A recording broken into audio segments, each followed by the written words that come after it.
Good morning to all of you. इस video में combination of resistance पर based कुछ न्यूमेरिकल्स सॉल्व करते हैं। क्वेश्चन पहला है 2 ओम, 3 ओम और 6 ओम के प्रतिरोधों को किस प्रकार जोड़ें कि तुल्य प्रतिरोध 4 ओम हो जाए।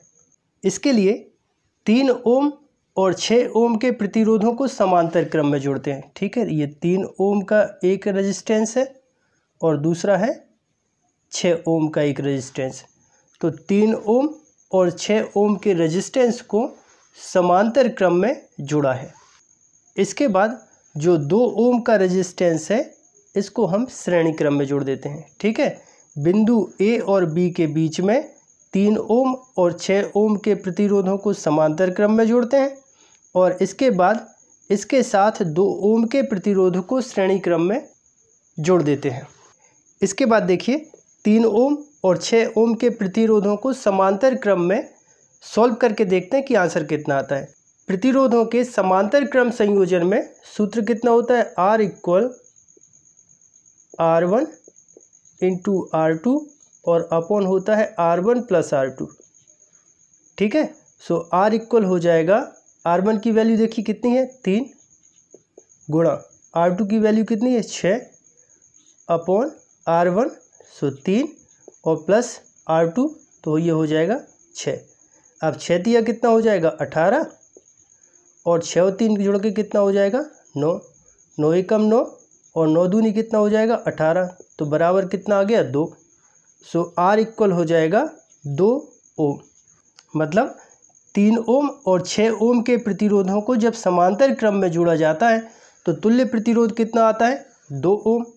ठीक है, तो इन दोनों का जो तुल्य प्रतिरोध है तो वो तो आ गया 2 ओम। तो अब हमारा चित्र कैसे बन जाएगा, यहाँ पर देखिए एक मिनट, ये हो जाएगा 2 ओम का एक रेजिस्टेंस और इन दोनों को सॉल्व किया तो कितना आया तुल्य प्रतिरोध 2 ओम। अब यहाँ पर क्या है, बिंदु ए है और यहाँ पे बिंदु बी है। अब ए और बी के बीच में ये दोनों प्रतिरोध किस क्रम में जुड़े हैं, श्रेणी क्रम में। तो श्रेणी क्रम में तुल्य प्रतिरोध का सूत्र क्या होता है, R इक्वल R1 और प्लस होता है R2। सो R1 इक्वल कितना है 2 ओम, R2 कितना है 2 ओम। सो 2 और 2 जुड़ के कितना हो जाएगा 4 ओम। तो R इक्वल कितना आंसर आ गया 4 ओम। प्रश्न क्या था, 2 ओम, 3 ओम और 6 ओम के प्रतिरोधों को किस प्रकार जोड़ें कि तुल्य प्रतिरोध 4 ओम हो जाए। तो आंसर क्या होगा, 3 ओम और 6 ओम के प्रतिरोधों को समांतर क्रम में जोड़ना है और इसके साथ श्रेणी क्रम में 2 ओम का एक रेजिस्टेंस जोड़ देना है तो तुल्य प्रतिरोध जो है वो कितना हो जाएगा 4 ओम हो जाएगा। क्वेश्चन दूसरा देखिए, 8 ओम के 3 प्रतिरोधों को किस प्रकार जोड़ें कि तुल्य प्रतिरोध 12 ओम हो जाए।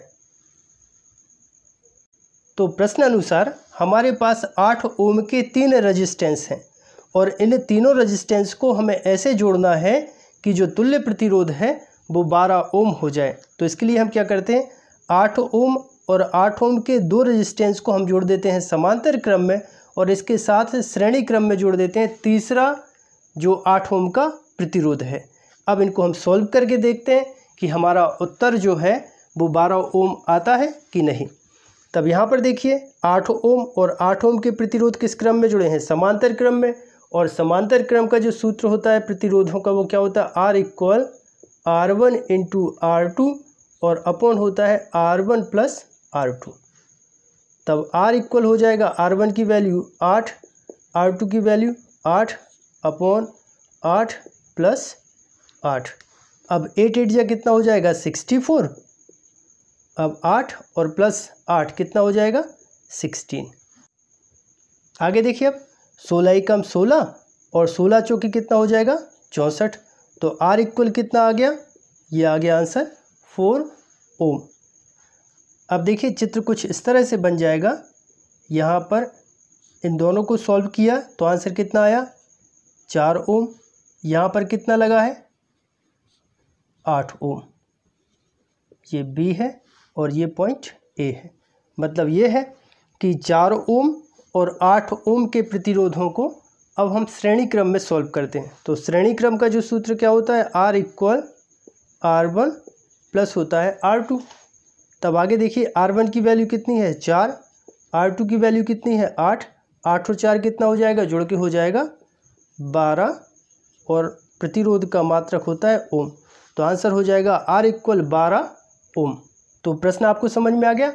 8 ओम के हमारे पास 3 रेजिस्टेंस थे, तो उनमें से 2 रेजिस्टेंस 8 ओम के 2 रेजिस्टेंस को हमें समांतर क्रम में जोड़ना है और इसके साथ तीसरा जो 8 ओम का प्रतिरोध था उसको श्रेणी क्रम में जोड़ देना है।